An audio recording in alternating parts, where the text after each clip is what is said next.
ভাইরা মানকার করো, এই জোরাইজকে অনেক মারধর করার পরেও জোরাইজ যখন বলবো আমি তার সাথে জেনাও করি নাই, তাকে আমি চিনি না, তাকে আমি কখনো দেখিও নাই, এখন এই জেনাকারী অর্থের কারণে বলতেছে না আমার সঙ্গে কাজ করছে, তার হাতের সন্তান আমার পেটের বেদন। জোরাইজ বলল আপনারা যদি আমার একটা কথা শুনেন আমি সে কথাটা বলতে চাই, যে বলো যে আমার বিচার আপনারাই করবেন, কিন্তু কিছু টাইম দিতে হবে। যতদিন পর্যন্ত এর গর্ভের বাচ্চা প্রসাব করে নাই, বাচ্চা জন্ম দেন নাই, ততদিন পর্যন্ত আমার ফয়সালা হবে না। আপনারা এই সুযোগটা আমাকে দেন যে না না না এটা হবে না, যে দেখেন আমার কথাটা বিশ্বাস করুন, আমি যা কিছু অপরাধ করেছি, এই যে অপরাধের ফসল সে বয়ে নিয়ে বেড়াচ্ছে, এর গর্ভের সন্তান নিজেই তার বাপের পরিচয় দিবে। চিৎকার মেরে বলুন তো আল্লাহু আকবার। কথা যে এর গর্ভের সন্তান সে নিজেই তার বাপের পরিচয় দিবে। আমি হলেও হতে পারি, অন্য কেউ হলেও কথা কেন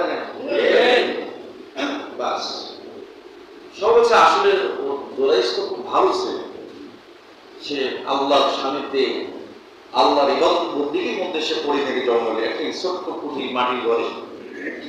ঠিক আছে, সুযোগ দেওয়া হোক, বোঝেন নাই, সুযোগ দেওয়া হোক, দেওয়ার ঘরের বিচার তো বোঝেনি, মাথা জোগাতে না, সুযোগ দেওয়া হোক, মাথা জোগিয়ে গেল ফায়সালা কি ফায়সালা হোক। বন্ধুরে আমার, পৃথিবীর জন্যে দুইজন শিশু জন্মের পরে কথা বলছেন। কয়জন শিশু?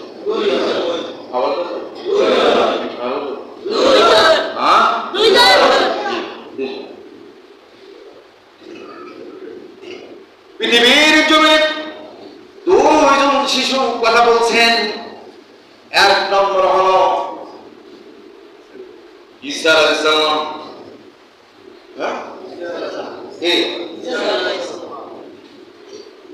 ঈসা জন্মের পরে কথা বলছে, আমার মা সতী, আমার মা সাধুরী, আমার মা নিকামী, আমার মা হল পরহেজগারী, আমার মা পাক ও পবিত্র। জোরে বলেন সুবহানাল্লাহ। ঈসা নবীর জন্ম, ঈসা একজন সাহাবী নয়, সে একজন উম্মত ছিল। ঈসা নবী, সেই ঈসা নবীর উম্মতের নাম হলো জোরাইজ। জোরাইজ অভিশাপ দিছে কে? জোরাইজকে। জোরে বলেন না কে?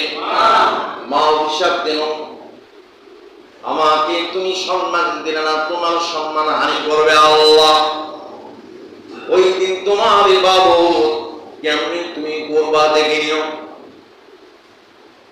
মাকে ইজ্জত দেয় নাই, নামাজের নামাজ, মা যখন অভিশাপ দিয়ে চলে গেল, উজাইরের মতো একজন আল্লাহর ওলি, উজাইরের মতো একজন ঈসা নবীর উম্মত, উজাইরের মতো একজন প্রখ্যাত আলেমে দ্বীন, সেও একজন চরিত্রহীন, যার সন্তান পেটে ধারণ কর্ণওয়ালা একজন নারী পিতা পরিচয় দেওয়ার জন্য তার বাড়ি ঘর জঙ্গলের মধ্যে যে ছিল কুটির ঘর ভেঙে টুকরো টুকরো ছিন্ন বিচ্ছিন্ন করে দেওয়ার পর জোরাইজকে পেলে মারল। কার দোয়ায়? মায়ের অভিশাপ, মায়ের বরদোয়ায়। এই জন্য ভাইজান আমি গল্প, মা এমন একটা নিয়ামত, বাবা এমন একটা নিয়ামত, মা বাবাকে সম্মান করবেন, ইজ্জত করবেন।